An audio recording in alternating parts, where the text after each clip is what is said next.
Hey Sterling, how about that news?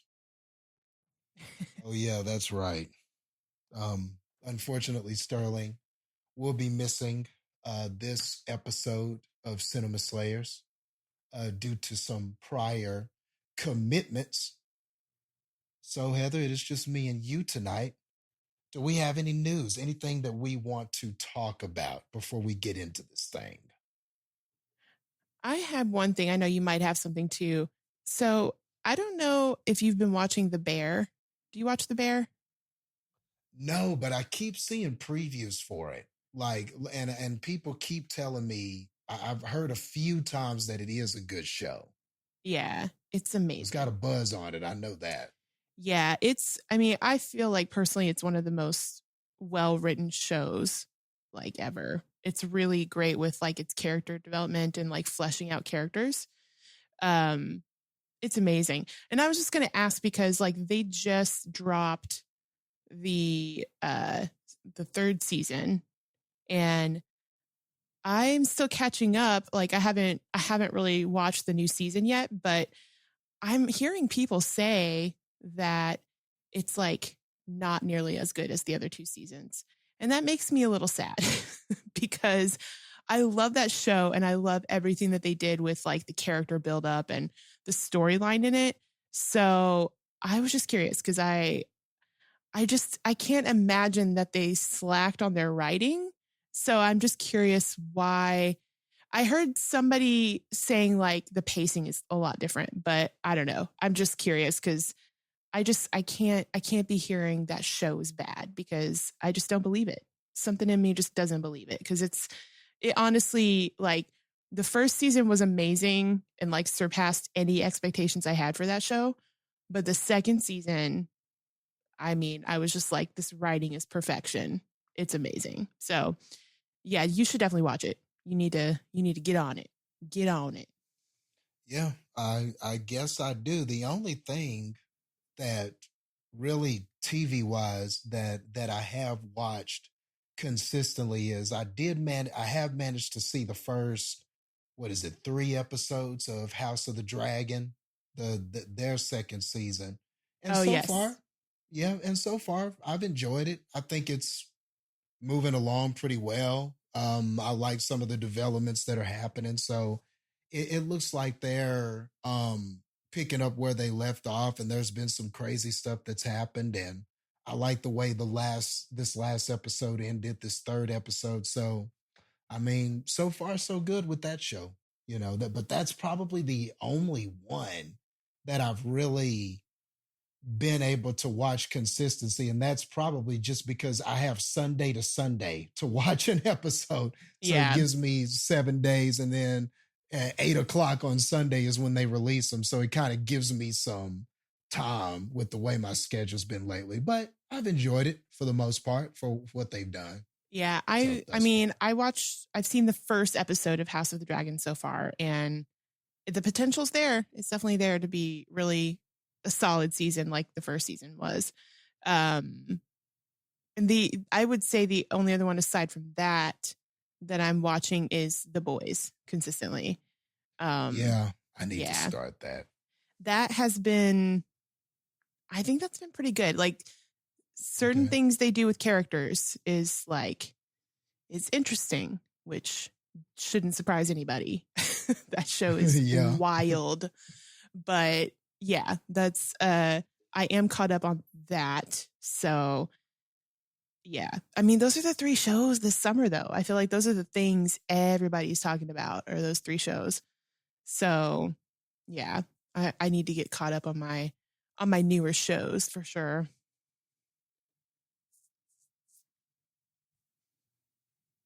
Yeah. Hopefully I'll get to start the boys real soon. As far as news, I don't have any news um in the way that Sterling normally has news, but before we started the call, we were checking out the box office results and thought that they were kind of interesting. Um I didn't realize that Inside Out 2 was breaking records at the box office. Um just to kind of enlighten the audience members, the film has already broken $1 billion. So made about 478 domestic, and that's 478 million.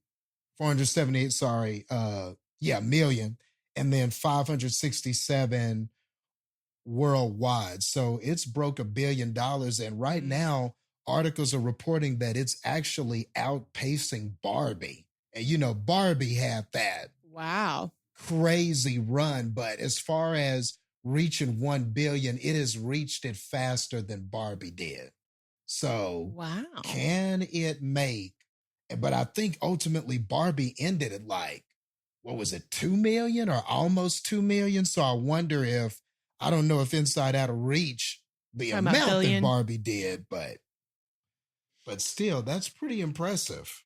Yeah, because I know that Barbie, it's holding that record for the biggest WB property, like to like that they've had ever, I think. Right. Like, didn't it surpass any other WB property as far as Mm-hmm. what it made? That's crazy because there's a Yeah. lot of WB productions that I would think would be on that level, but it surpassed them all, which is great. That is surprising to me. Like, it's a pleasant surprise that Inside Out 2 is doing that well. I mean, I guess I shouldn't be surprised really because the first one was a huge hit. And I mean, it is a great movie, but maybe because more kids are able to watch it and parents want to take their kids more for this one than they might have wanted to for Barbie specifically. Maybe that's why it's kind of outpacing it. But it is one of those movies that is for kids and adults, which, you know, check out our episode on that if you want to hear why adults should also love it. But yeah, it's I could see why it's making so much, but I think it is still a surprise because of how much people were talking about just the box office numbers, especially since, like, what was it, Furiosa, where everybody thought that was just gonna bang out the money, and it really didn't, which was Yeah. that was surprising. But to say now that like Inside Out 2 is passing it and really, really thriving is, I don't know. I can't really put an explanation to why that might be, except just the fact that it's more family friendly. Maybe that's why. Yeah. And it could also just be a reflection of there aren't very many options out besides it when it comes to kind of that movie, that sort of animated family movie sequel with familiar characters. Like, because when I look at everything else, when I look at the field, like I'm looking and it's like, okay, what other movies came out that would serve that audience? Well, you have the Garfield movie, which wasn't reviewed very well. What did, Yeah. you know, it wasn't like that was an anticipated release, but there's that. And then there was that If movie about the imaginary friends or whatever, but that's, you know, that's more, Ryan Reynolds seems more like somebody who appeals to like more adults than he does kids. You know, Ryan Reynolds kind of does that whole thing. And even though, you know, he's a big star in that movie wasn't just one of those like anticipated releases. It's not familiar characters that we know. It's not, you know, it didn't have that familiarity going in with the audience. So maybe this is also a product of right place, right time. You don't have a Marvel movie out to compete with. You don't have anything that normally would compete with that genre and that audience that's big anyway. All your other competition is really small stuff, you know, compared to Pixar. So so I think it's that too. It's like this, it just came out at the right time. There's not a lot of competition for that sort of sect of your demographic. And then on top of that, it was reviewed well. It's a good movie. A lot of people felt like it was a return to form for Pixar. And when you see numbers like $1 billion, to me, what that says is people are seeing it more than once, that the word of mouth traveled, that audiences enjoyed it, that did watch it. word of mouth is traveling, and so not only are they bringing in more people, but people are probably seeing it a second time. So That makes sense. I can see that because I think about that whole logic with the Barbie movie as well. I mean, people saw that multiple times. I think yeah. I saw that at least twice in theaters, Yep, I you saw know? it twice. I had to Yeah. see it with two different groups of friends. So Yeah. yeah, Yep. yeah, Same. So that logic makes sense if you think about that too. And especially because it is one of those movies where I feel like the more you watch it, the more as an adult you will get out of it because you'll like make some more realizations about things and stuff like that. So I do feel like it's got that lasting power a little bit in that regard. I mean, everyone that I know loved the first Inside Out. Like it's highly regarded as far as I could tell as one of the best Pixar films. So hmm it's I not believe that. a surprise. And honestly, this one is so close to being just as good. It's really up there too. So I'm glad it's thriving because I also think there's such a good message in the movie. Yeah, That I know we talked at length about in our other episode, but yeah, I recommend like everyone to keep seeing it because I'm glad if there's anything that's really smashing it at the box office that it's that movie. yeah, definitely for sure. And in the number two spot is the movie we're going to talk about here a little later. Quiet Place Day One has done quite well for itself. It's already made 102 million worldwide, which is pretty good because it just started its run, and 57 million domestic, 45 international. But and according to like what they thought it was going to make, they thought that there would be um it would be significantly lower, especially because you don't have the same stars returning. Kind of like some of the stuff we talked about with the Mad Max movie. You don't have, we're talking about a prequel, and not only that, but it's not a prequel of the characters we're familiar with. This is not John Krasinski and Emily Blunt and that family and everything. This is different characters in a different place when when the alien invasion started. So I think they didn't expect it to do as well, but it did. So, Mm. it kind of makes me think about what we talked about in the Mad Max episode with the time that people have to wait for that and the delays and everything like that. And maybe this just saw an upward kick, because it did come out a little bit faster. And on top of that, kind of the same thing I guess I said about Inside Out too. What else is out right now that gives you that kind of scary fright tension type of thing? Like, not too much else is out right now that's anticipated that can compete, really. Mm. Yeah. And I mean, I guess my take on it is slightly different because I actually was expecting big things from this movie because of, I mean, Yeah, me too. anybody talking about like what movies they're looking forward to this year, this summer, so many people were talking about Day One, myself included. Like for me, this was probably my most anticipated movie this year. I was very excited for it, and I And the think, previews were good. oh yeah, Like oh the yeah, previews I saw, I was like, man, this and it looks doesn't. exciting. And as we will talk about, I'm sure it doesn't give too much away. Honestly, it really doesn't, which was really good and smart. And I'm glad because that has been a problem before.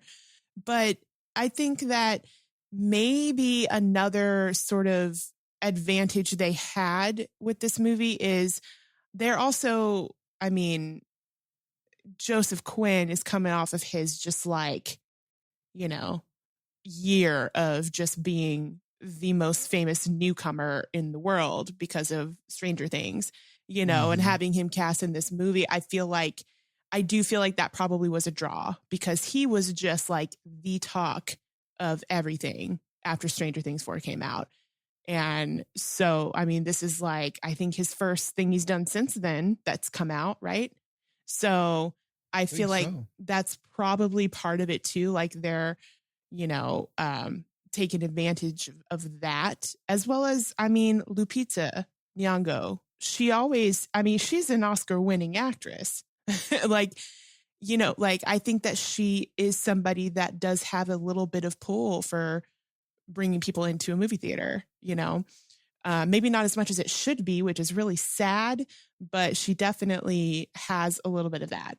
Because for me, I was like hearing the cast, I was like, okay, I'm in.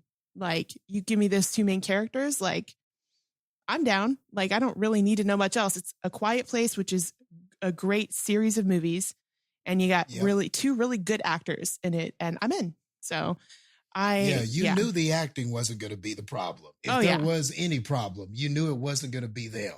Like, you knew that right off the bat. Which I know, and I know we're about to talk about it, but the fact that Joseph Quinn was like almost on Lupita level with his like face acting was very impressive, I would say. I mean, and maybe not quite, because I mean, Lupita is just, she's a gem. She's magical, but he really held his own against her in this movie. Mm-hmm. Yep.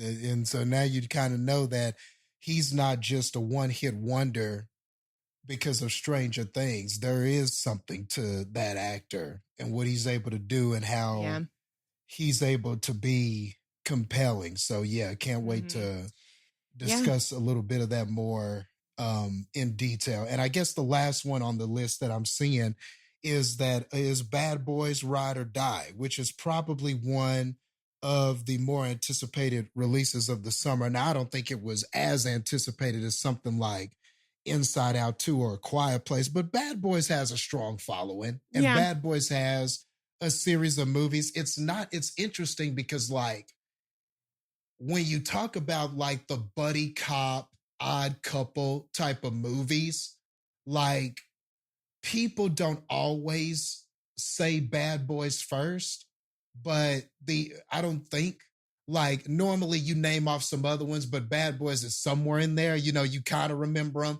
But man, this is 4 movies in now? And these movies are still making money. And now you might have to start looking at Bad Boys and going, is it the best, cop, odd couple series ever? Or at least, is it one of the most successful ones? Because these movies just keep making money, man. And they're still here after all these years. Yeah. And like, I don't remember the time gap between Bad Boys 2 and Bad Boys 3.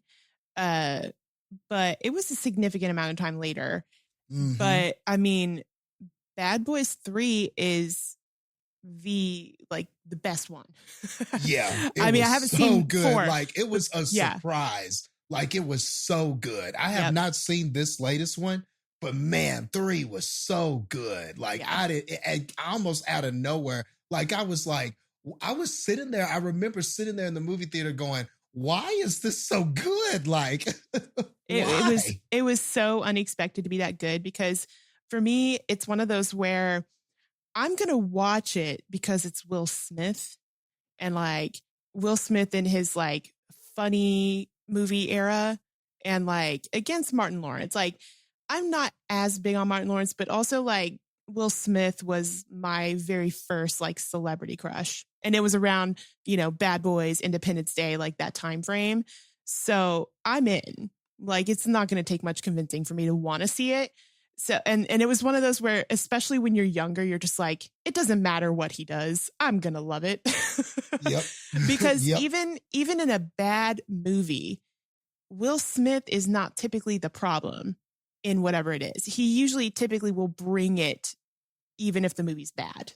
You know what I mean? Yeah. So I was like, I don't care. It's Will Smith. I'm going to watch it.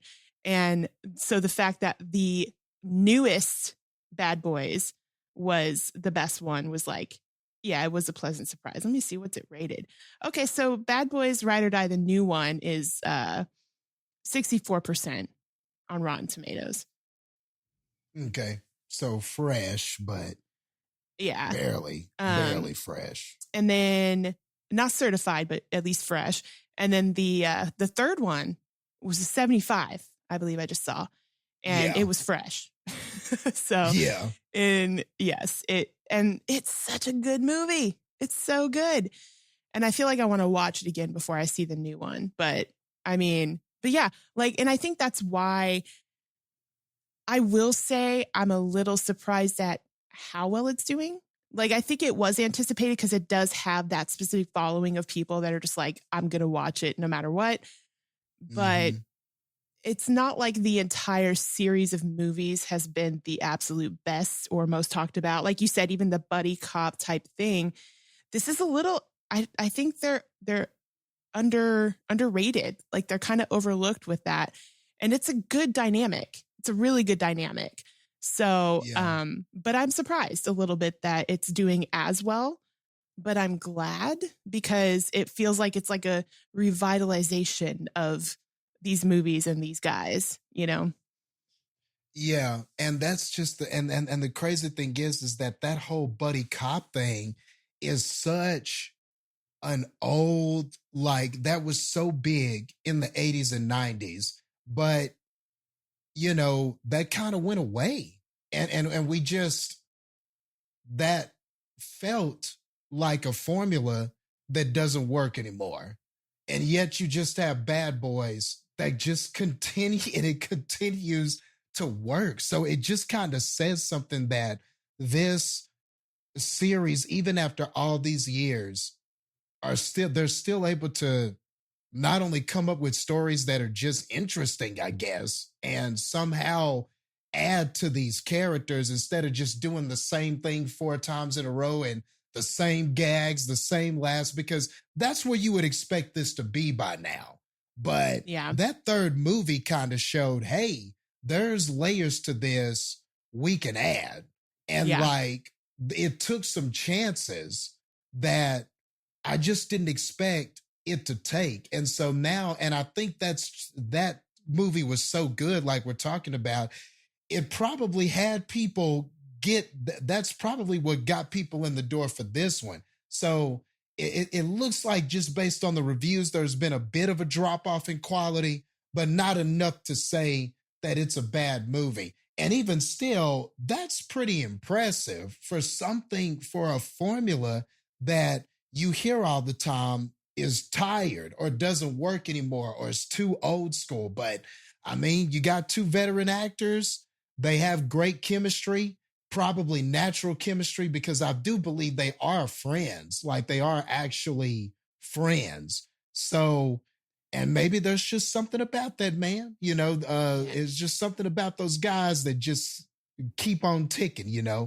even though you think this time will have passed this by. So still very impressive. And that sort of rounds out, like, what are your top three money makers right now. So I Mhm. thought that was kind of interesting that you kind of have these three movies, all different types of formulas, but they've got that history and that following and their sequels. And that's what's on top, is Yeah. sequels. Those are the top films right now, are these sequel prequel sort of things. So And we're in it an almost era. feels like we're going to see more of this. Yeah, because you I feel know like we are in an era of sequels can be just as good, if not better, than originals now. Before, it was yeah like just the most common thing to be like, yeah, don't do a sequel. It's not going to be good. But I feel like now you get 2, 3 in, 4 in, even like it's good stuff. Like somehow they've found a different formula of this with franchises and just like it works. You know what I mean? And like even with the Bad Boys movies, like I'm I'm big enough to admit that, Will Smith, Martin Lawrence humor is very 90s centric style humor. yeah And I think that's also because I feel like you could tell a lot of that in the trailer, that it was still very much that same type of humor. But somehow it's just something people still love. And that's why it still thrives, and it's interesting because like I don't think there's a lot of people that were super big comedy people in the 90s that still do the same thing today and are still funny. Like, I feel like that's not common for that to still be a thing. If you're doing the same humor this much later, you're still just doing it right, for the most part. I haven't seen the movie, but you know what I mean? So, Yeah. And maybe it's also just kind of a thing of those guys don't do a lot of movies true. anymore. Yeah. So maybe this has become sort of that rare treat thing. It's that thing you go to for nostalgia purposes because you just don't get it. It can offer you some nostalgia in that way that other movies and other things just can't. And maybe so now, so maybe even though, yes, there's the argument of, the audiences still care about this. The other side of that, I guess, is that it feels special because what else can you go see right now that's going to, like you said, give you kind of that 90s juice, and two guys who really all through the 90s and early 2000s were just the guys when it came to comedy, when it came to shows and movies and stuff like that. So maybe it's a little bit of that too. Maybe this is one where the older people who grew up with them, they go and it feels special because when else am I going to get this? Where else am I going to see Will Smith and Martin do their thing?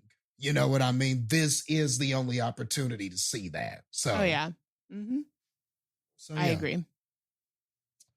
Well, anyway, thought that was a fun trip down the box office lane. Anything else to add to this section? No, I think we're ready to get into it. All right, let's hit that music then.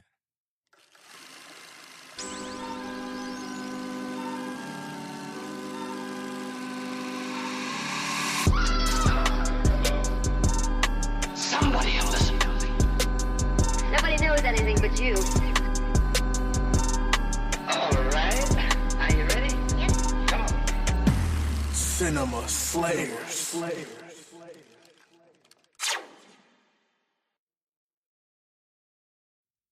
Hey, Cinefans. Once again, it is your resident wrestler, yes, sir, Jastin Taylor. And now I really don't know how to act because if you've been checking my socials, I got abs now. So, I really don't know how to act anymore. But I'm here. And I'm also here with the first lady of Cinema Slayers, Heather. And we are here to give you everything in spite of Sterling's absence. We really miss him. But of course, it's just going to be us two tonight, like we said before. But we are still going to give you everything we liked, disliked, and everything in between when it comes to A Quiet Place Day 1. So with that being said, we're going to still do everything the same way that we always do. We're going to start with our spoiler-free section, go back and forth a little bit on that, give our recommendations and scores, and then we will then start the spoiler section and really break down what we thought about this film. So with that being said, Heather, what are some spoiler-free thoughts about this here Quiet Place Day 1? Yeah, the thing with this movie, it's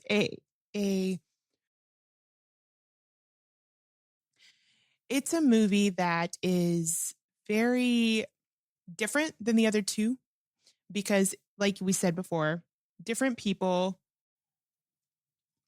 different kind of setup. Obviously, it's a prequel in that sense and all of that. And so it can be risky in that way because the first two found a very specific formula of how they were going to do it. They had the very specific characters that they wanted to follow, adding some here and there and whatnot. But this was completely different. Like it's kind of like, there's a Quiet Place universe now or something, it was completely different. And I do think that it holds its own. I do think that it is a really good entry into the Quiet Place movie franchise. Is it the magic and the crazy, wow factor of the first one? No, but that's also because when it was the first one, it was a brand new idea. It was unique. You hadn't really seen anything quite like it before.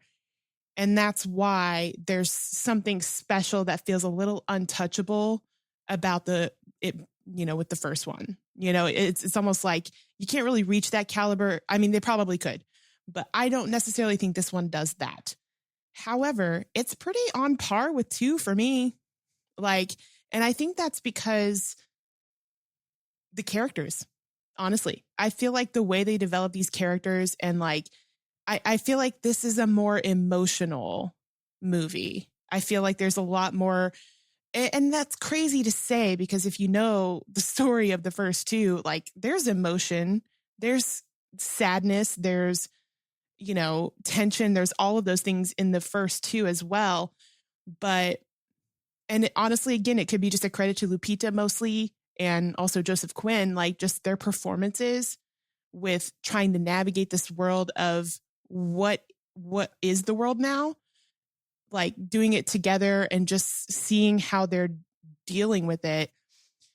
I don't know. There's just something about it that was just done really well. And it's like you just feel every emotion. And I think that's what it is, because when we're dropped into the first movie, it's like they've been in this world long enough where we're kind of just dropped into the world.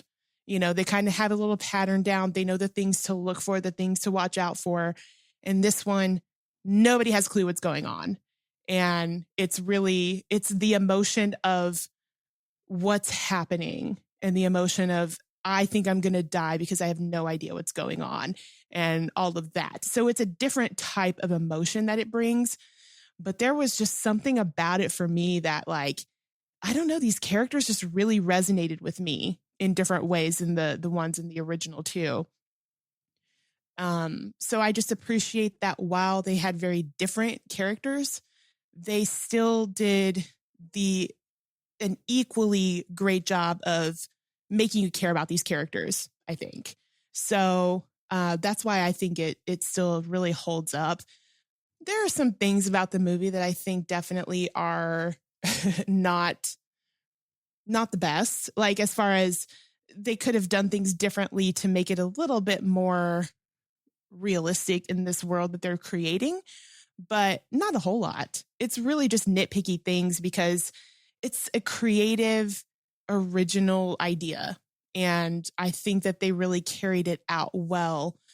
I feel like more explanation would have been nice, of certain things. I feel like getting a little bit more into the lore of exactly how certain things are found out and whatnot would have been nice since it is day 1.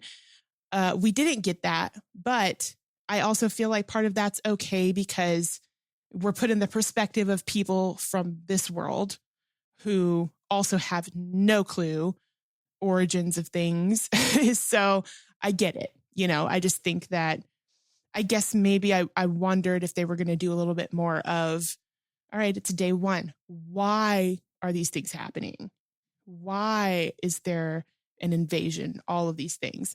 So, but they didn't do that. But it also doesn't take away from the movie being good because they don't do it. Because you're so invested in these other characters and invested in how and who is going to survive that you don't necessarily need that. I guess I just figured that was kind of going to be part of it.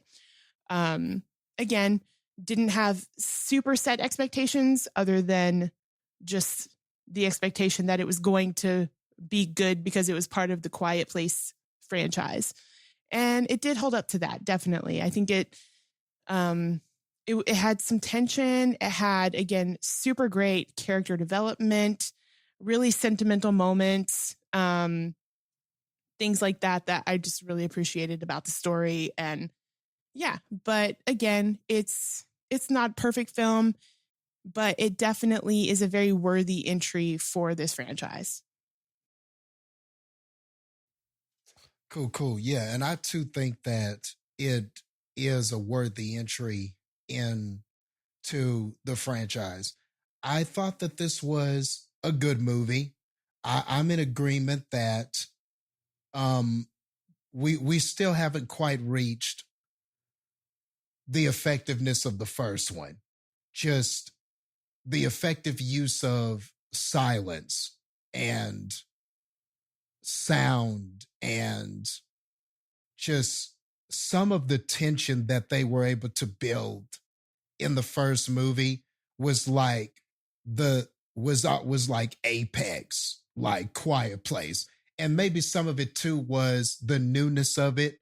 We were unfamiliar with these aliens, and it was like, and we're discovering all of this too. Um, so, and at the time, it was just such a new thing. And sometimes when things are new, it's just, you just remember how you felt watching it. And, I don't think these next few movies that came out have really reached that. And even going back and watching it, I was like, man, this is such a good movie. Just everything they did with the kids, the emotions, the daughter, and the father relationship, and Emily Blunt's character being pregnant and everything that was happening in those scenes. I mean, that was just, to me, that is like a masterclass, like sci-fi horror movie. And I would say this isn't quite masterclass, but I do like that it went a different direction and tried to give you more of an emotional story than it was a survival kind of. I mean, they were trying to survive, but this felt more like something that was more of an emotional story. And you got these two people, and they're trying to survive on this journey, but they're learning about each other, and and you sort of see how in an unlikely way they complete each other on this journey. And it's just really a good emotional story. And I think that that's what makes this a good movie. And that's what will set it apart from the other two. However, I think where this movie is weaker than the other two is the effectiveness of, I would say, how do I put this? I would say the effectiveness of tension building, or maybe let me put it this way, the creative effectiveness of tension building as it relates to the aliens or the monsters. I felt like in the first two movies, they would put the characters in this situation and they would give you all these twists and turns. This person steps on a nail. This person's water breaks. This person is trapped here, in the room with the monster, and then has to get somewhere, but then they're still not safe. And what's going to happen? Or like in the second movie, there was that thing that was about to fall. I forget what it was in the second movie, but there was something that was tipping over, about to fall and make a noise. And so you had the characters trying to move in position, and it looked like they were trying to climb up something, and this thing was about to fall, and then it's going back and forth. Like, I didn't feel and then you like got a baby in the mix on that one. Yeah. And then you got a baby and all of that kind of stuff, about to make noise and all that kind of stuff.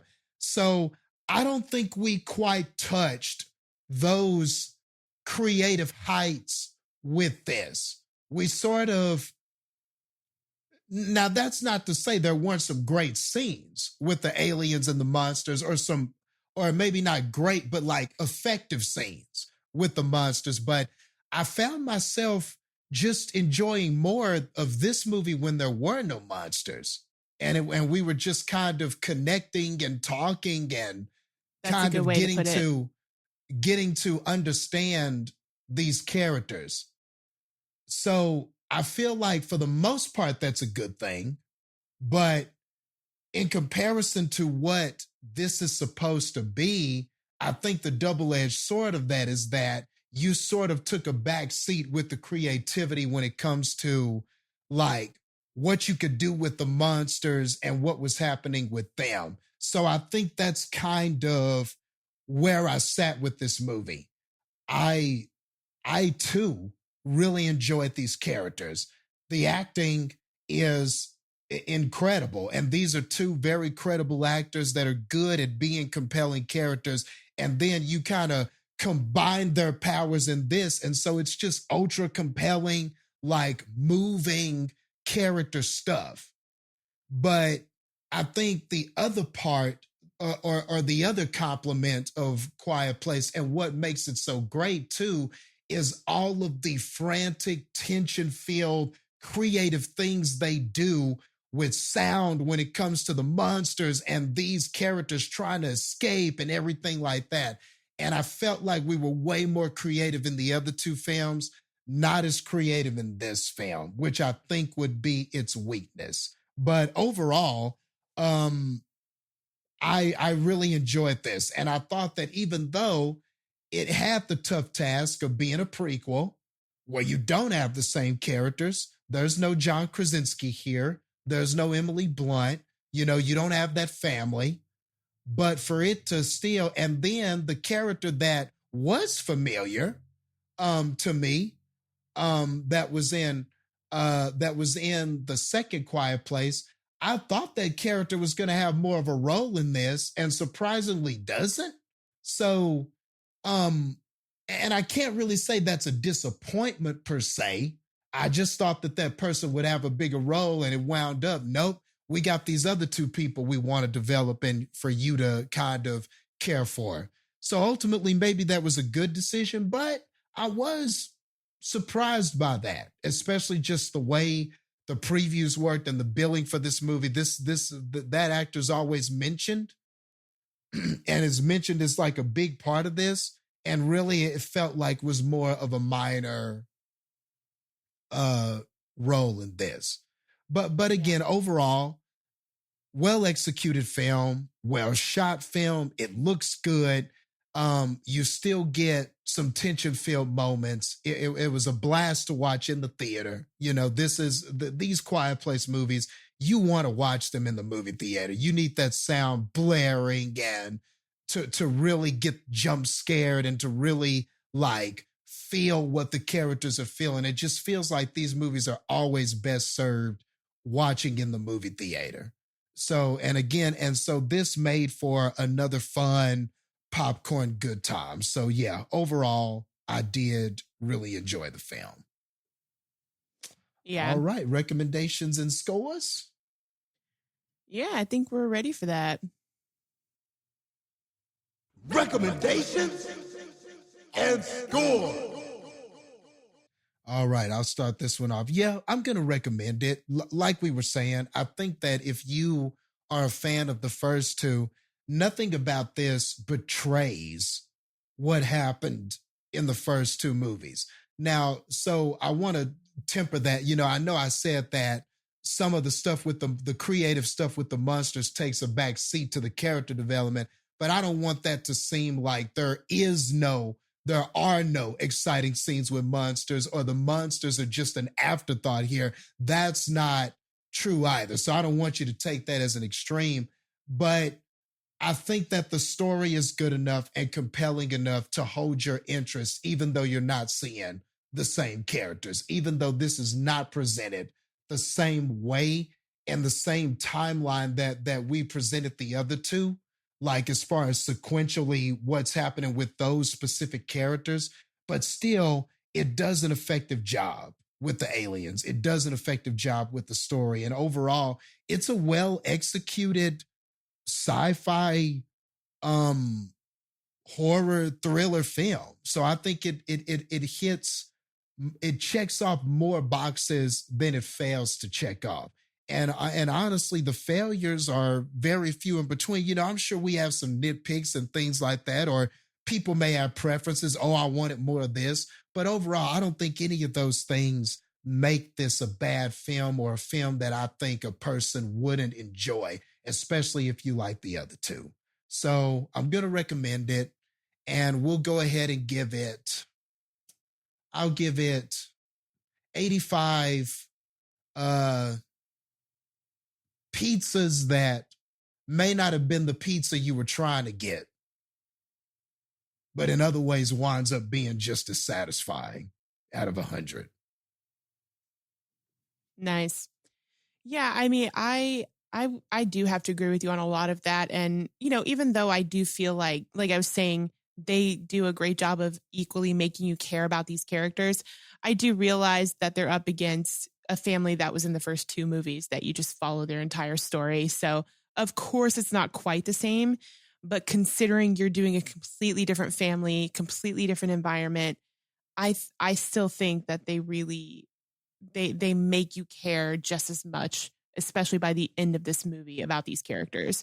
So I just give them props for how well they write characters out in that way. Yeah, I agree about also our returning character not being in it a lot. There's also another character that is a pretty big name actor that is also not in it as much as you expect, given how much they're promoting it. But again, that's kind of the mystery of it all, right? So, yeah, I think it is great, and they do lose a little bit of that, like, because I just remember specifically in theaters watching the first one and how legitimately nobody wanted to even like eat their popcorn because they were like, I'm gonna die if I make any noise. Like, the tension was so on point. And Yeah. and not to say there, like you said, there's some tense moments. There's tension in this movie for sure, but I think it's just the nature of it is that it's going to be hard to beat that first time that you experience this world with these things in it that you literally cannot make a sound with, So I think just by default, of course, there's not going to be quite as much tension going into this, even though it is the prequel. But, I also think that it's a world too where these creatures haven't been studied by certain humans still alive yet either. And so, there's some kind of element to it in the first and the second ones where it's like, we don't even get to see these creatures right away. You know what I mean? And like, we don't even get to see what's actually happening, and we're just kind of dropped into the middle of the world.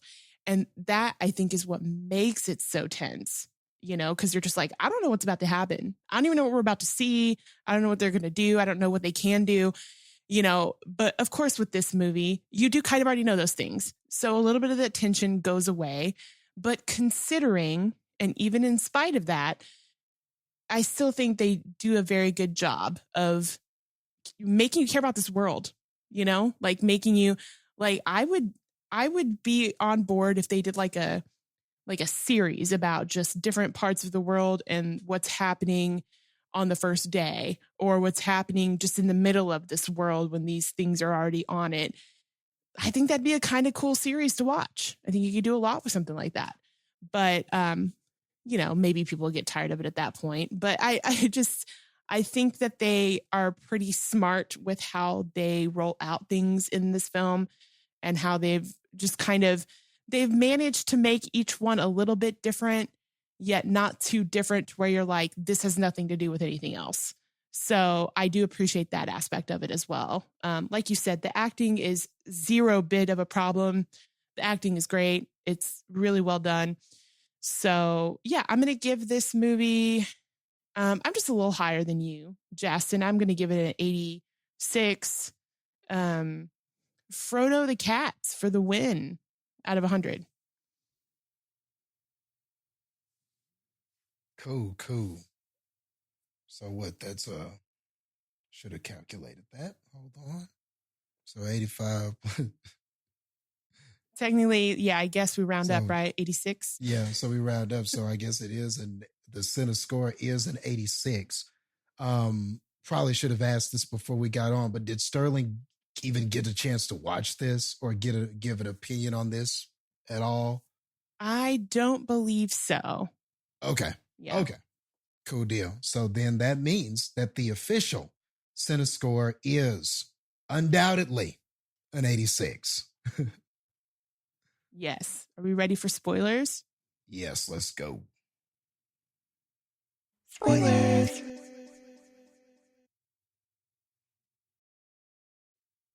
All right. I guess you can start this one off. What are some spoiler thoughts? Yeah. So I always forget how to say his name. Jimin Hanoso. How do you say his name? I know you guys say Digimon because it sounds like struggle Digimon. with it too. Is it Diamond? Is it just, or is it Dijman? I think it might be like Jaimin, maybe Jaimin Hansu. Yes, I think that's closer. Yeah. I think it's something like Jaimin, something like that. Yes. Which I'm so sorry if we're butchering your name. Yeah, fantastic we actor. Fantastic actor. Yeah, great, really good actor. Yes. Excellent in everything he ever does. The one good thing about, what was that movie, Shazam 2? I think it was like the one good thing about that movie. Yeah. But yeah, I expected that he was going to be in this more because of obviously his role in Quiet Place 2.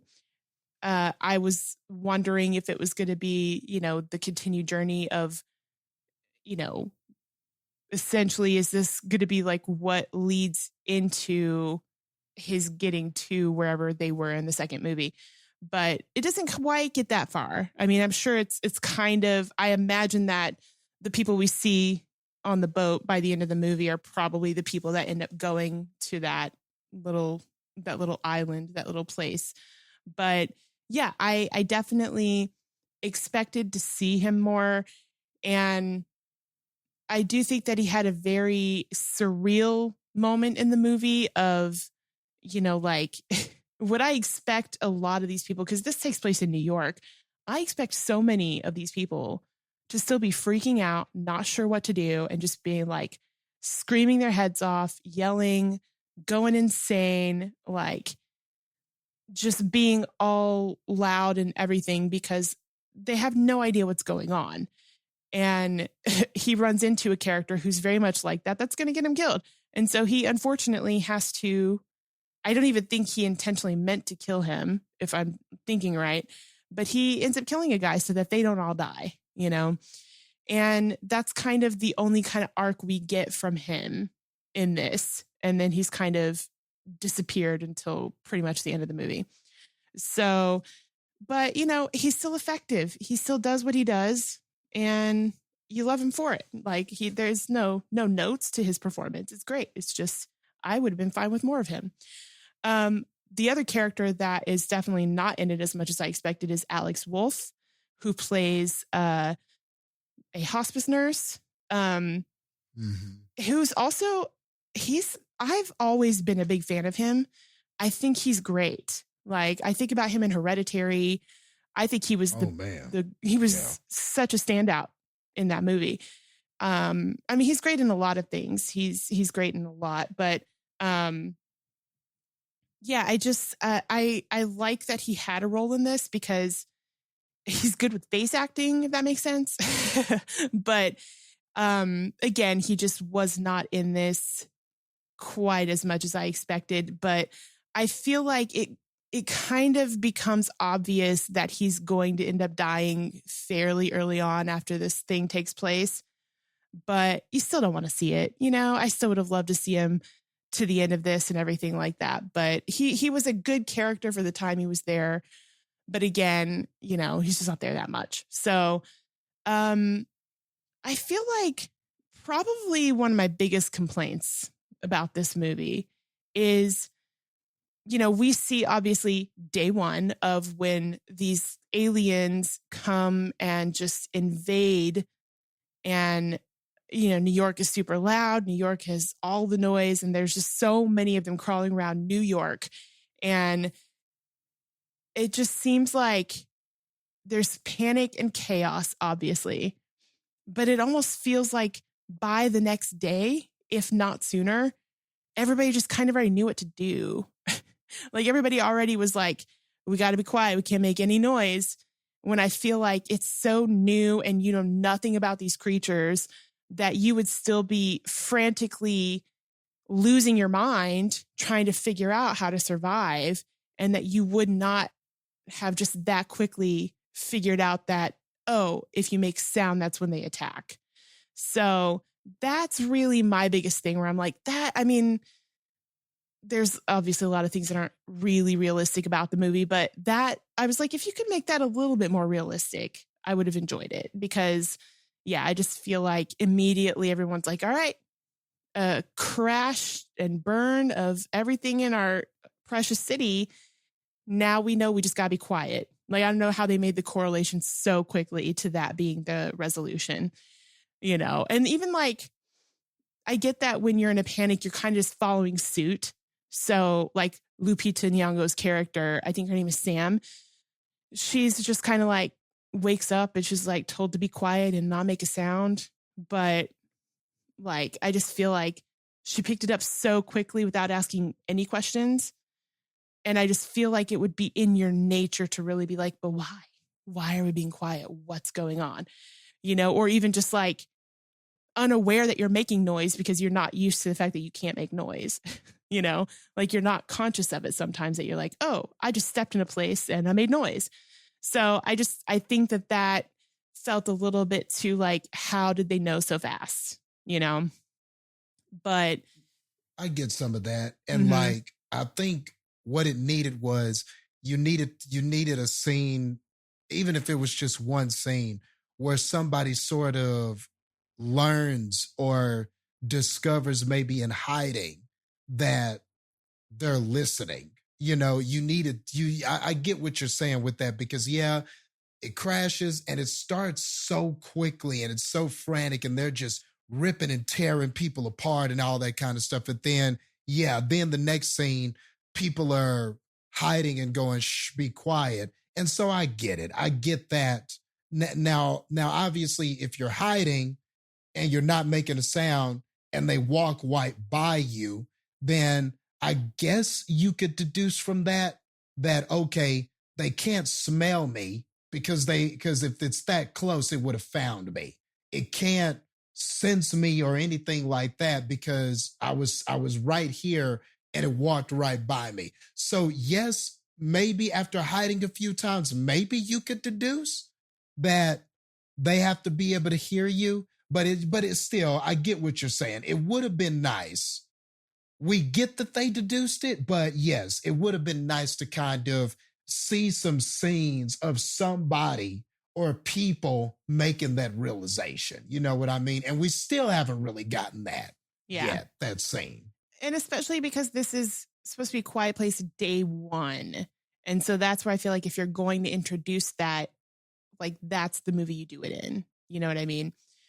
But that aside, I mean, again, that doesn't completely take me out of the movie or anything like that. I was just kind of like, wait a minute. There's too many people in New York City for them to just all suddenly realize they need to be quiet.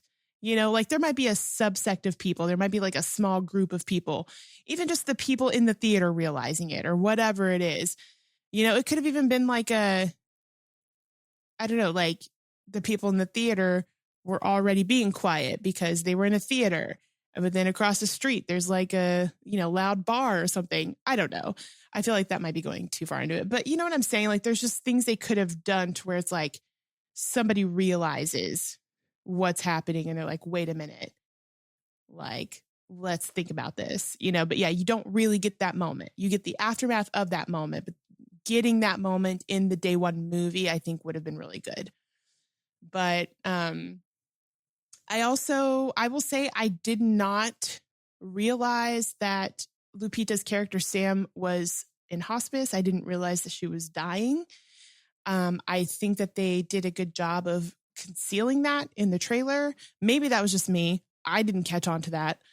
But and I appreciated that because that does add an element of, you know, surprise a little bit, not really a twist, but a little bit of like a new layer to this movie on top of what's already happening. So, and then it just makes it interesting because you're like, she's dying, you know what I mean? So it's like, she doesn't have to be here and fight and try to survive it, but she's doing that anyway, in a sense, at least longer than she needs to.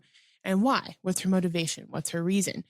So I like that they give her that complexity with it.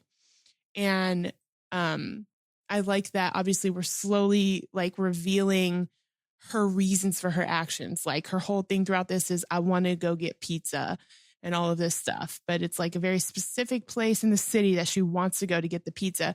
And I like how they slowly reveal why that is, being that that's where her dad always took her and all these things like that. Like, it was really well done with that. So I did like that aspect of it. And, I didn't expect that it was going to be a situation where when Joseph Quinn's character comes in, it's just like, he's just lost and doesn't know what to do. And she's like, I don't want you to follow me because I'm going to go to my death. I'm going to go sit and die somewhere. I don't want you there. But I think there's something about it where she realizes how scared he is and how alone he also is. And something in her was just like, okay, like I can let him tag along for a little bit, in spite of her better judgment. And that was an interesting dynamic. I did not mind that because that's like unique. That's a unique set of circumstances bringing these two people together, and their dynamic and their chemistry together was really good. I really liked the scene when they're kind of traveling through the water, trying to be quiet. And he kind of has like a panic attack in the middle of that. And I really loved that moment of her really trying to calm him down, trying to like make him feel so much better. I really thought that was special. Like, just the way that she handled that and the way that she kind of like understood what he was going through, and it kind of makes you wonder if like she's been scared before. She's been in a situation where it's like, I'm afraid and I don't know what to do. And so maybe that's why she's able to do this for this other guy that she just met, and I like that. I like how her life experience clearly is helping her be the more logical minded person. And if you think about it, it's like, she's the one that, if anybody, she realizes she's probably not going to make it out of this because she's going to die anyway. But for some reason, maybe that was like her superpower that made her really be able to survive, really have the logic to figure out what needs to happen, So I like that aspect. I love that she had the pet cat with her the whole time. Frodo was dope. Frodo was great. Yeah, Frodo was cool. Yeah. Like, his name Frodo. I mean, come on, Lord of the Rings. Come on. I think the cat's real name is Schnitzel. I think I saw an interview.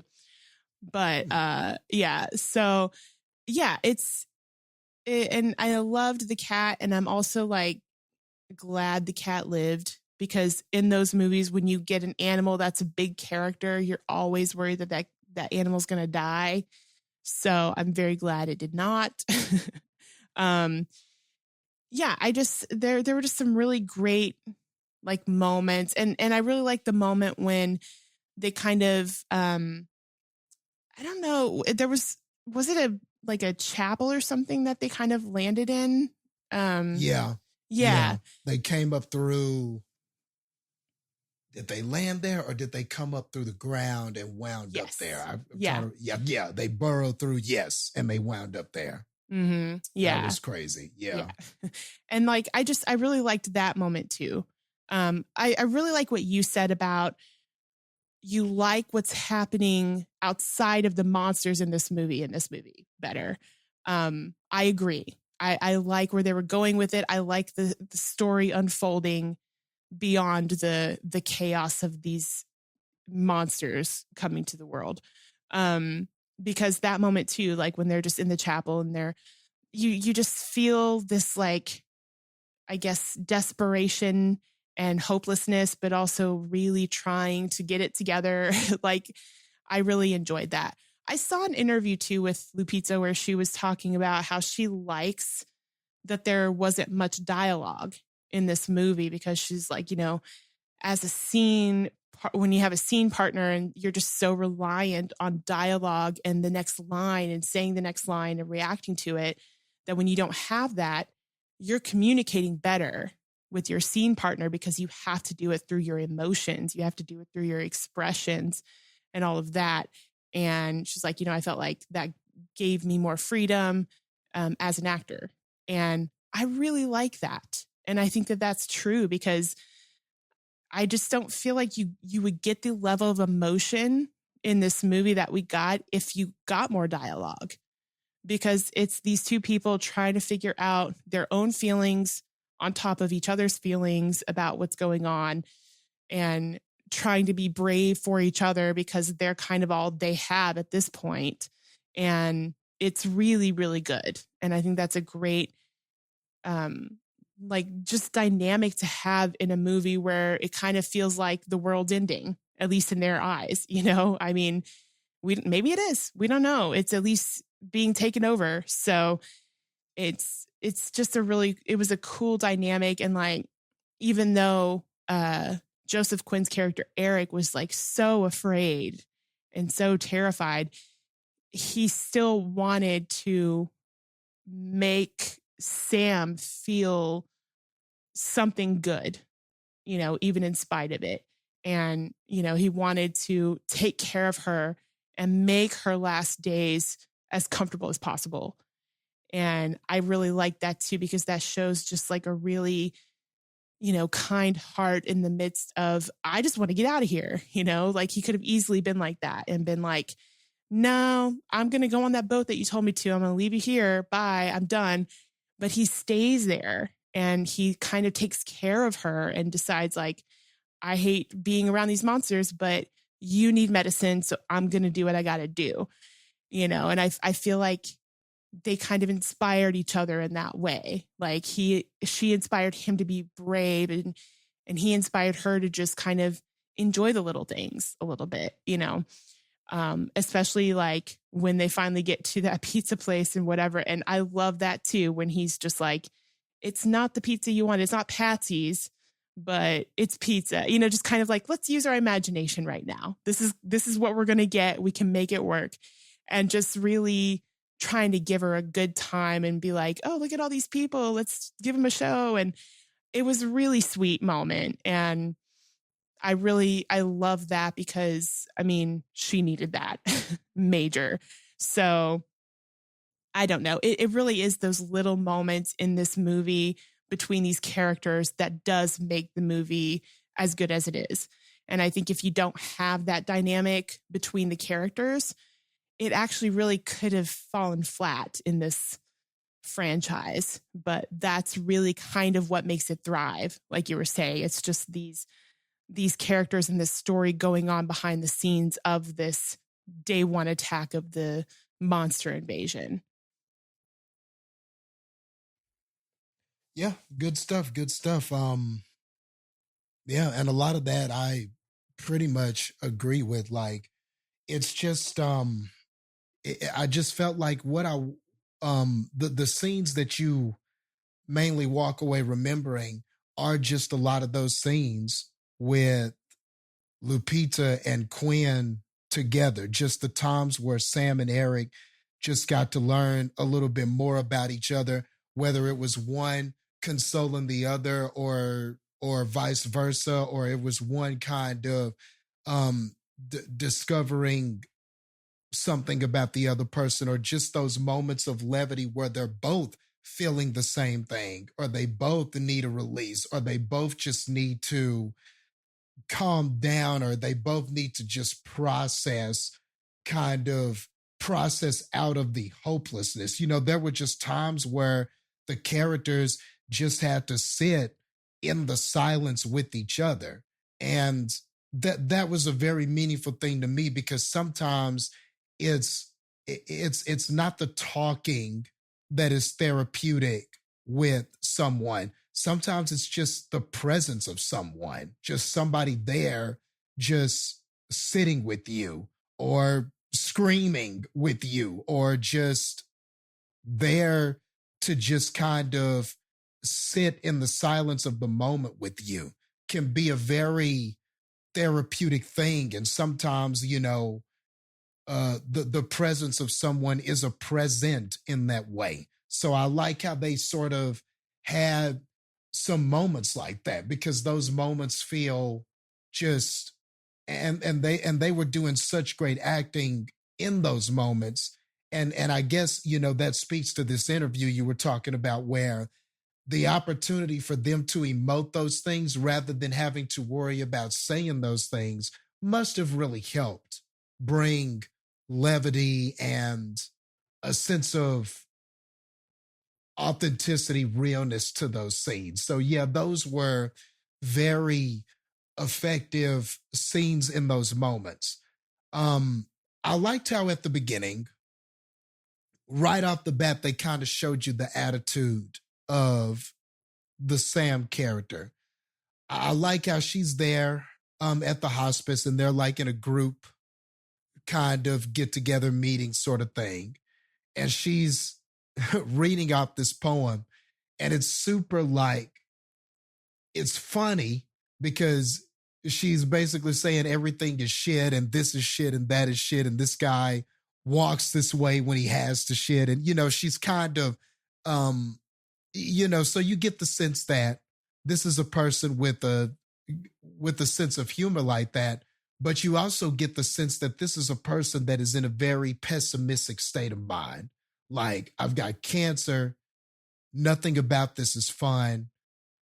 I can't speak from the perspective of somebody who's had it, but I have talked to a lot of people who have gone through this, and the treatments and the things that you have to go to can put you in the exact kind of mood of this character. So, and it was also just kind of interesting that we're following a character who already has something that is killing them on the inside and now is about to face an environment where potentially the environment can kill you at any moment. So that's also an interesting dynamic that we just haven't seen in the other films before. You know, we've seen things similar, like, oh no, this character is pregnant. How, and you know, you're sitting there thinking, how in the world is this person going to have a child, you know, quietly, and then have a baby out of you quietly? You know, you think about those things. And in this movie, we're already familiar with the monsters and everything like that, but just taking a character who already has such a debilitating illness like that and saying that we're going to follow this character in this journey. But what I also like that it did, though, was that, you know, we established her pretty well, but now you understand the reason for the journey. You understand why she's motivated to get over there and have this, what we think at first is just to go to this place and have the pizza that she wanted. And even before I knew about the father and everything, you could understand that this person is like, look, I'm about to have cancer, you know, or I have cancer. I'm going to die anyway. Why not spend that time? If I'm going to die anyway, I want to do it on my own terms in a way. I want to eat something that I loved eating. I want to eat. So even though it started as this simple thing as pizza, you could understand why this character took the journey in the first place, trying to do something or end their journey on their own terms. So you could understand why she left. Because, I mean, maybe by the time you get to the end of the movie, you could argue, well, if she just stayed with Dijman and those people, she would have just been on the boat. You know, you could argue but I think that was done purposely, because the whole point of this was that the character wanted to take that journey and sort of end her journey on her own terms. And the interesting thing is that even though this character set out to do a specific thing on the journey, even though it didn't wind up being what she planned, she sort of found another appreciation in life with this unlikely bond, with this unlikely person along this journey. So I love things like that, because I feel like that's true to life too. You could have these wants and these goals and these aims that you're trying to attain. And maybe that's what motivates you to start the journey. But sometimes you find what you're looking for or something that you need in these unlikely people and these unlikely places and these unlikely things. And that's sort of what happened to this Sam character. And I really like that. I really like that this film did that. And that's a different character journey than what we've had in the other movies. In the other movies, we've sort of got this family, and we've got relationships that are trying to mend, and that are like in an awkward place because there's deaths involved, and people blame, what do you call that? Survivor's guilt and things like that. We're dealing with different things like that. And then in the second movie, we've got these kids sort of trying to grow up and come into their own and understand their responsibility in this world. This is a completely 180 from those types of stories. And this is kind of a different thing entirely. So I think that made it more fun. It made Sam's adventure more fun, even though this wasn't a returning or a familiar character in that way. So I thought that all of that was cool. And yeah, whenever Eric does enter the situation, you understand that this is another character that is alone in a lot of ways and very scared, like you said, Heather, and has these panic attacks and has these things. So even though it's not the exact same trials that Sam has, you can understand how Eric's struggles could be relatable to her.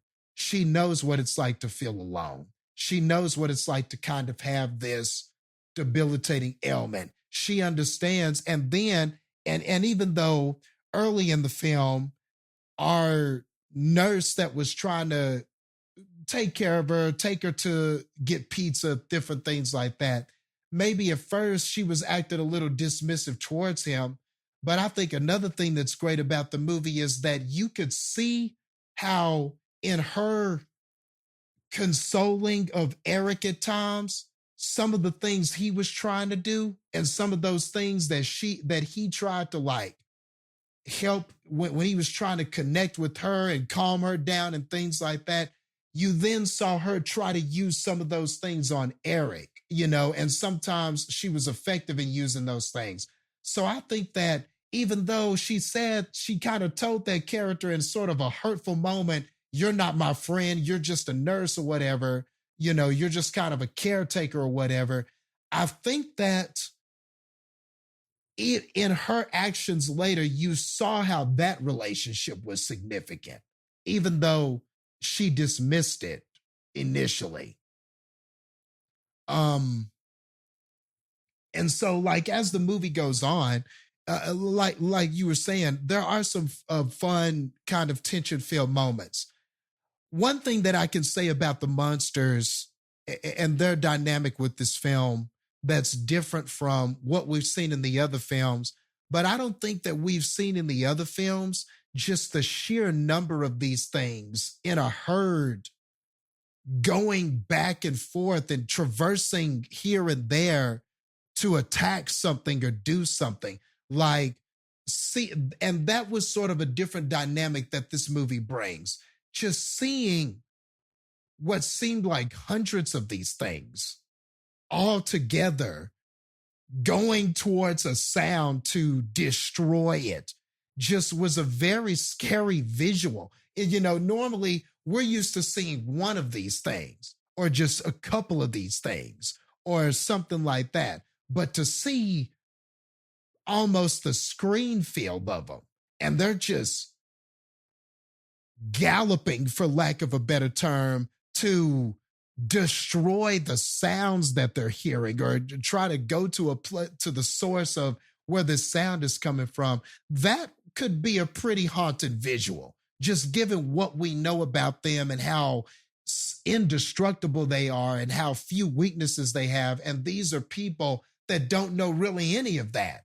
They put together some pretty intense and kind of scary scenes, the scary visuals of them, all of these things that are heard together. And that just seems almost impossible to escape. So that was just one thing that I did appreciate what they did with the monsters. That one scene where they're running through that glass building and you can just see these things coming from other skyscrapers and they're coming down and they're coming from the sides and they're bursting through windows and they're just coming from every which way trying to track down the sound that they heard. Man, sometimes they were so effective in doing that, in showing like how intimidating these things can be in groups. Like you thought they were intimidating when one is in a room with you. Just imagine 50 of these things coming at you at once. Yeah, they created some very intense scenes with those visuals, I thought. Oh, yeah. Yeah. And like by the time we get to the end of this film, and yeah, you do discover why Patsy's Pizza was so important to Sam, and that story about a father and everything. That was very meaningful, and that was very well acted, and that was, I think, good writing. That they, what started as seemingly a simple thing as pizza, we find out it's much more than that. And the devastation that she had when she saw what had happened to Patsy's Pizza. And I love what Eric did when for for a good part of this film, it's Sam taking care of him and consoling him and things like that.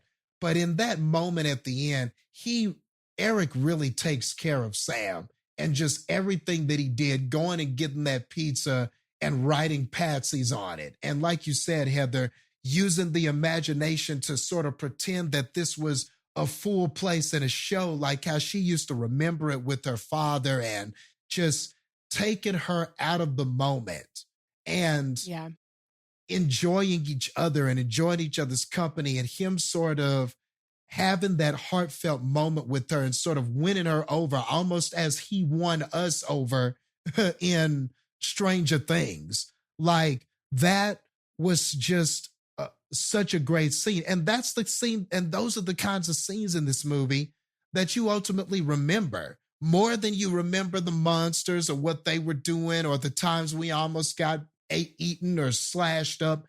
You remember those scenes the most. And that probably was my favorite scene of the movie. That was just so very effective. And just like Sam said in that final note that she left with him, thank you for showing me how to live again and understanding what that was about, because we saw at the beginning of the movie that character had really lost hope in some of those things.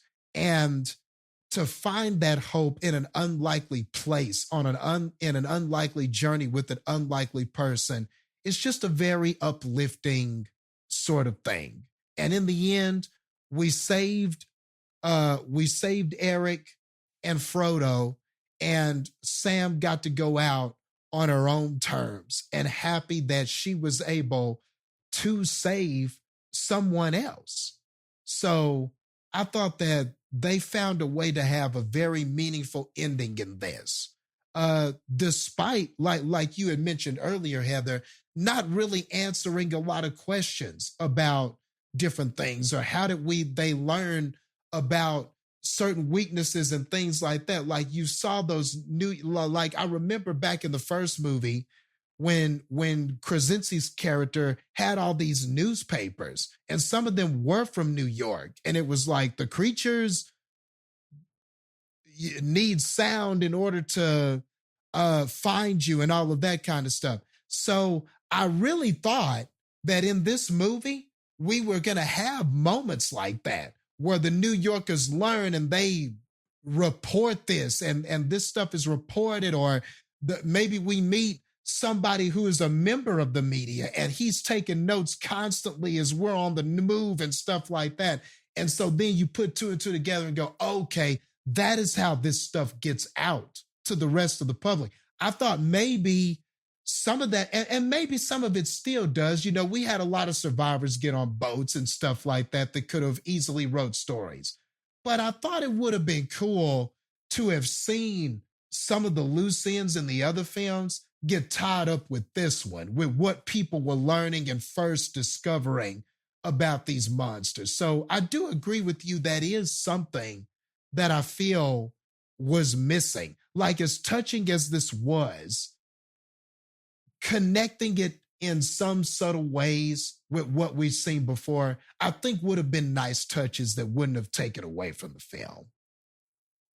in some of those ways. Yeah. But no, overall, very satisfying, very good film. Really enjoyed it. And that ending was very, very good. Very, very satisfying ending. I walked out of it and I was like, you know what? That was pretty good, man. It wasn't what I expected it to be, but I still enjoyed what I got, kind of like Sam's journey, I guess you could say. Yeah. I mean, and something that is like really beautiful about her journey that she takes is it's almost like, that she doesn't actually, like, she seems very indifferent to most things except for just this one goal of like, I want to get back there one more time for that pizza and that memory with my dad, that kind of thing. And it's almost like, because there were moments in this movie that I was like, she's gonna die. Like, why is she fighting so hard to stay alive right now?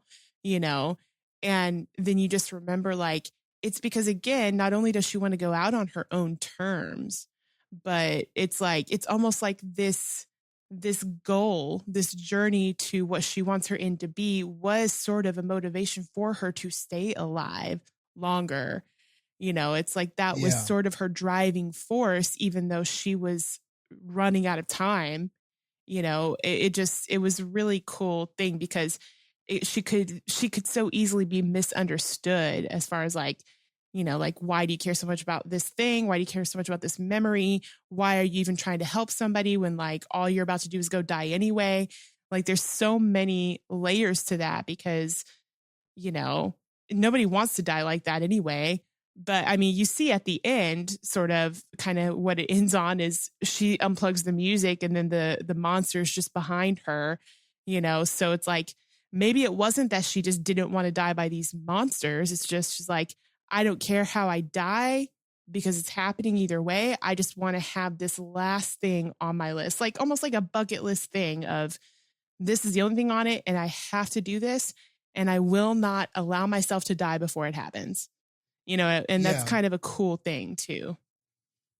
Yeah. And to me, it's also like having some sense of control when Very it true. comes to your death. Like, obviously, we all know that our time is going to come and everybody, yes, is going to die. But to feel like you had some control, to feel like you had some say in how this is going to happen to you, that you had some say in how you are going to die, where you are going to die, what are the last things you're going to do, to feel some sense of control. And I think that's what a lot of people are looking for in that situation. And I would just imagine, I can't speak as a cancer patient or somebody in that situation, but I would just imagine that if you've got something on the inside that a doctor diagnosis is going to kill you, or eventually you're going to die, or you don't have that much time, it's almost like powerful in a way that she chose to go out by monster than go out in pain by cancer. You know what I'm saying? She got to choose. The cancer didn't get to choose. Yeah. Because I mean, it controlled everything else about her. Yeah. Exactly. True. Exactly. So there's a real sense of control in that she was like, I'd rather go out this way. I'll let the monster slash me or whatever and have that quick, instantaneous death. I would rather have that, or I guess there was no guarantee it would be instant. I mean, the monster could have cut somewhere and she could have been writhing in pain before death. But I still think that there's just something very powerful about that I'd rather, I would rather allow this to kill me than something I can't control. Yeah. Like, I'm choosing this. I'm choosing to die like this. Yeah. Yes. So something very powerful in that. I mean, and maybe I'm reading into this too much or reading it wrong, but like that marionette show that was happening at the beginning, I wonder if, because I was wondering like what it was about that specifically that affected her so much. I was like, is that going to feed into like the story about her dad or something like that? And unless I missed it, I don't think it did that specifically, but I'm wondering if that was more of like she felt like the puppet on the strings, and it's like everyone's controlling all of her movements and she has no control over her own self. And then she sees like the little boy or whatever, like falls down and the strings are cut or whatever. Like, I wonder if that's why she was so like disturbed or like triggered, I guess, by that marionette show. Cause I was trying to figure out what that represented for her, No, I think you probably hit the nail on the head because the cancer is controlling her. She's at this hospice and she felt like, man, I'm kind of trapped in this situation, and these workers, these people, these caretakers are controlling what I do most of the time. And now, these aliens have landed and they're controlling where I am and what I do and everything like that. So I think, and even though that happened later, I do think as she was watching that puppet show, there was a sense that she felt like the marionette. She felt like this person being pulled by and controlled by all these different things. At the very least, if it wasn't the hospice, if it wasn't the workers, it could have just been the allegory for the cancer and how it was controlling her. It's determining that I'm going to die. It's the reason why I'm here in this hospice. It's the reason why I couldn't get pizza. I can't get the pizza I wanted. It's the reason why I can't, so maybe there was a sense of that. And so that's why it was so important for her to take that journey and feel like she could at least control that. I made this choice. I'm going to go here. This is where I want to die. It was her taking herself off the strings, I think you're right about that. I think that is what that was for sure. Yeah. Which is a really cool moment. And like when you look back on it too, because that happens at the beginning, so when you see her journey, it's one of those where you reflect on it after the fact, which is kind of cool. It leaves you with something to be like, let's interpret this. Let's dive into this. There's layers upon layers. Yeah. And just the fact that and the way Lupita was able to show how captivated she was by that. Yeah. But I think you're right. It was because she's seeing she's seeing herself. And just like you said, and then even blowing the balloon and floating up in the air and kind of, floating, taking this journey, and then the strings, becoming attached, or unattaching itself from the strings. Like it felt like that was the journey of this character, or that was the resolve that this character had. Yeah. That's what I want to do. Yeah. I want to cut these strings, but how can I? Yeah.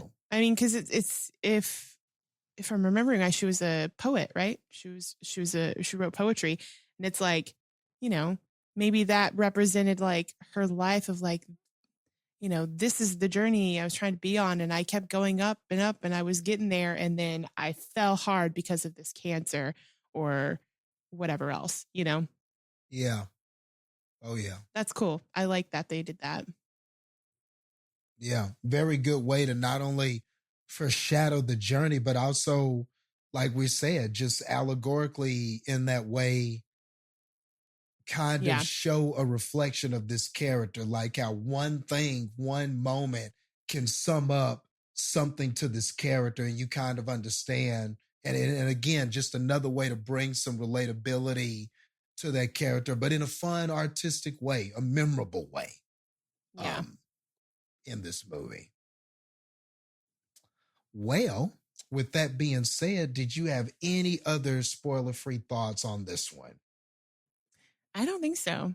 I just, again, like, I really appreciate the journey they gave us in this with these characters and, you know, bringing us more into this world to the degree of, yeah, maybe it's not the first movie.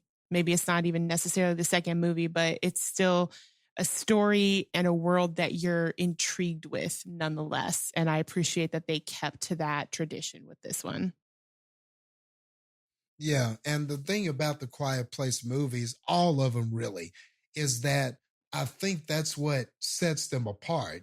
It's not just about, oh, we don't want to get killed by these things. That, you know, they really get you to invest in the characters and their Yeah. journeys and what they go through and how they're trying to grow and stuff like that. And the fact that they can do that provides you with all these tension filled moments. But any of these three movies that you watch, they never forget about their characters. They never do. Even if it's a character that seems like it's going to be a minor character, still winds up getting a little bit more than you thought. And you're like, man, you know, this person is pretty cool too. Like, Yeah. you know, I hope that they stay along for the ride. Or you're sad. You're kind of like, oh, bummed when they die, or, you know, whatever the case may be. Like this, the way these are written, from John Krasinski to these new people that took on this project, that they just they never forget about the levity. They never forget about the relatability, and they never forget that we still have to develop these characters. We can't just put monsters and aliens and loud noises and gore and all and chases and all of that stuff in it, and it just make it a good movie. It's only a good movie if we have good characters. And then you put them in these insurmountable situations and odds. And every single one of these movies has been, whether it's a prequel or a sequel, has been able to do that effectively. And there's still so much more they can do. We haven't even seen how exactly these monsters, like we see these meteors or these rockets or whatever they are, hit the earth, and then all of a sudden these things are running amok. I can't wait to see. I wonder if we're ever going to see through the eyes of someone what happens right when they land. Like, are they all just, does a pod or something open up and they just all come out of this because they were piloting it? Are they all together? You know, I still don't, I wonder. There are just things you wonder about with them, you know? Oh, yeah. You're Are invested. we ever going to understand why they came here? Yep. You know? Are we going to, was it just some freak accident that they latch onto something that was really meant for something else, and that's how they got here? You know?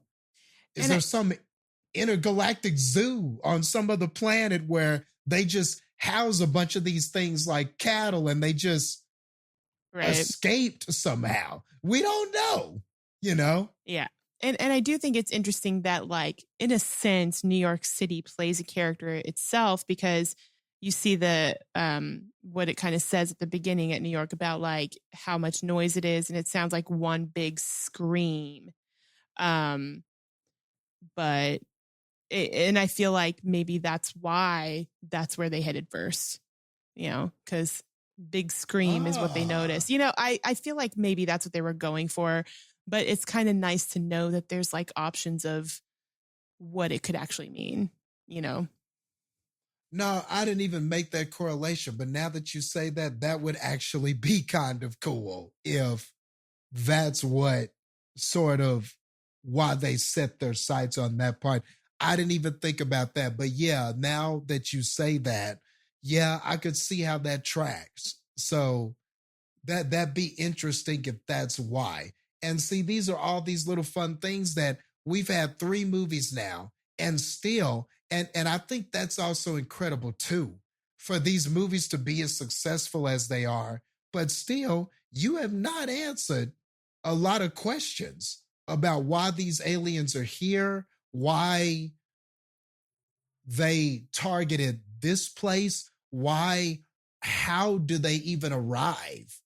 how were they even able to arrive? Can they pilot ships, or were they just, because they just seem very animalistic, So how, so I feel like there's so much more room to answer even more questions and discover even more things about them.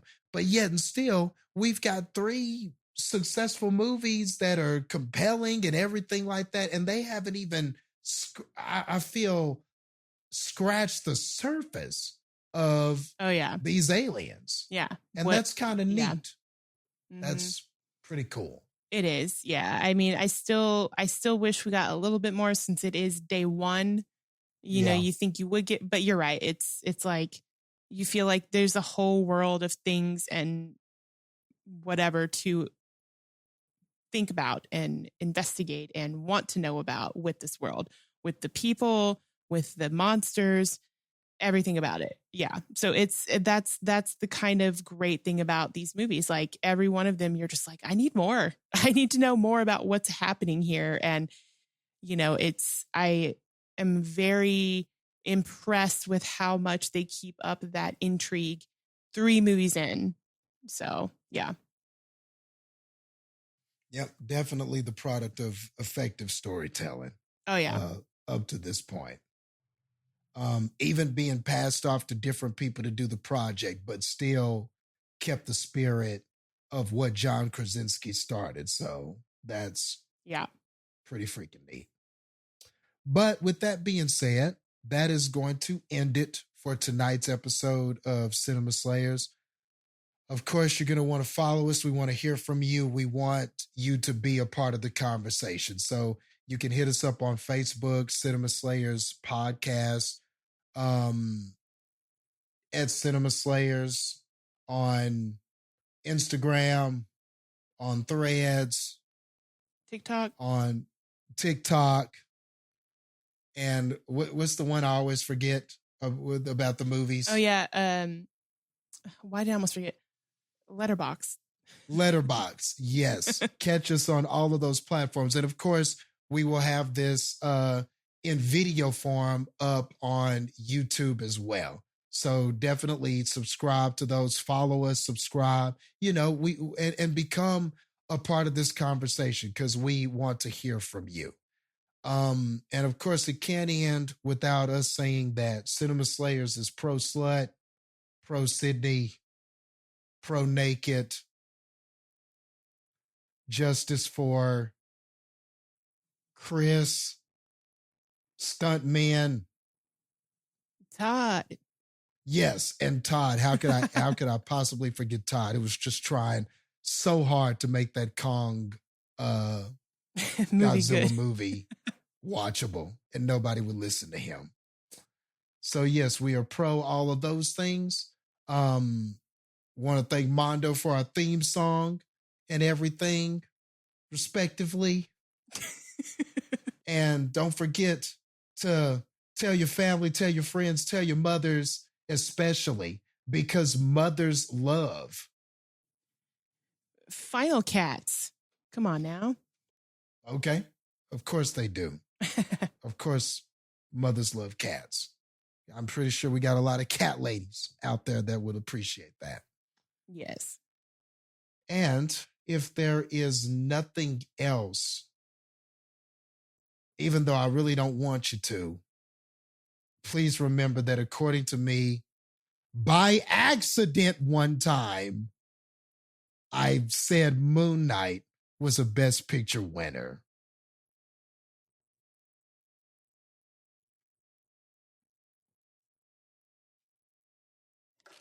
I'm going to get you for this, Sterling, somehow. I'm going to get you for 6 years of making a joke about me. Somebody will listen to me. Yeah, it's got to be big. 6 years worth of big. All right. Are you ready? Come on. Cinema Slayers. Yeah, I might want to start on the thinking about that. Also, am I right that the first Quiet Place movie was the first movie we reviewed on the podcast? Was it? It was it was one of them. close. Yeah. It was definitely one of them.